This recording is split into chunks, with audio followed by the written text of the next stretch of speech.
this happened to me over the weekend. Last week I shared with you guys that I had a little fire in my oven. I think it was Wednesday of last week. Wasn't a big deal, but, we had a little fire in the oven. So, okay, good deal. We had two choices: replace the element or replace the range. So my wife said, these things, they're about 16, 18 years old. We probably ought to just go ahead and replace the range. And we're like, okay, cool, man. Let's do it. Have to do with green industry, and I'll get to the point in a minute. But this foundation really is important. So we're looking for a range, and I don't know if any of you guys you've been looking for any type of appliances recently, but it's not the easiest find in the world.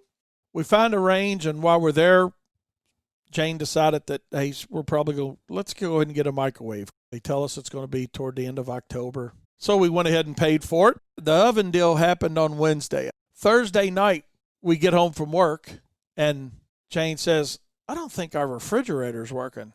I'm like, you are kidding me, man. What's the chances of the range going out 2 days prior to the refrigerator going out? She tries calling our sales rep, and we'll just call her Betty Lou for the sake of this conversation. So she calls Betty Lou, and she's wanting to add a refrigerator to our order. So she calls. She's on the phone. She leaves her a message. We don't hear back from her. About 4 hours later, we call back, leave another message. We don't hear back from her. This was done on a Friday of last week. So Saturday morning, I got up out of bed and went to Lowe's, and I was looking for a range and a microwave. I didn't know I was looking for a range and a microwave. I went to look for a refrigerator. So they happened to have a refrigerator. Make a long story short, I said, okay, the sales guys up there at Lowe's, his name was Fred. And Fred says, I said, Fred, I got to bring my wife back, take a look at this, and make sure it's the one she wants. Cool, man. So we go back up there. So we're writing the paperwork up on this refrigerator, and all of a sudden I get the brainstorm. Well, I wonder if they got the range she wants. Well, guess what? They did have the range she wanted, and they had the microwave she wanted. Jane, my wife, she's like, I'm not going to call that sales lady at the other place and tell her that we're canceling that order. And I'm like, why not? She says, I'm just not going to do it. I said, well, I will. I said, we called her twice. And here's the moral of this story. And this is the takeaway that I want you guys to leave today with when it comes to selling and how important follow-up is. We called twice, about 4.5 hours apart, and no phone call. Saturday at probably 2 p.m., give or take a little bit. I don't remember the exact time. Still no phone call. So at this point, it's been over 24 hours with no phone call back. So I thought, okay, I'll just shoot the lady an email from the other place and tell her we don't want the products. We've made other arrangements. Well, 5 minutes after I sent that email, the phone rings, and it's our sales rep from the other location. She says, I just got your email. She says, was something wrong? So I explained to her. I said, well, Betty Lou, we called you twice yesterday and didn't get a phone call back. It's now Saturday at 2 o'clock, and we still haven't got a phone call back. And you know what her excuse was?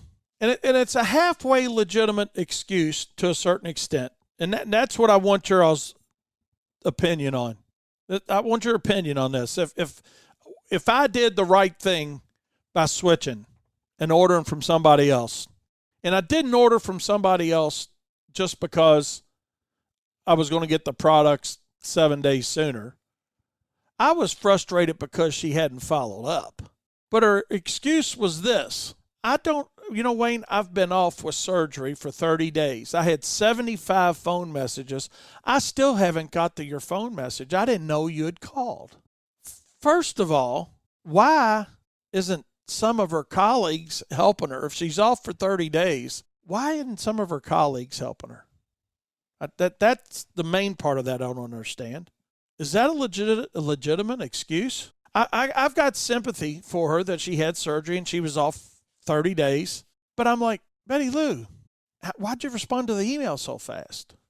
She says, well, because I see those right away and I just haven't been through the others.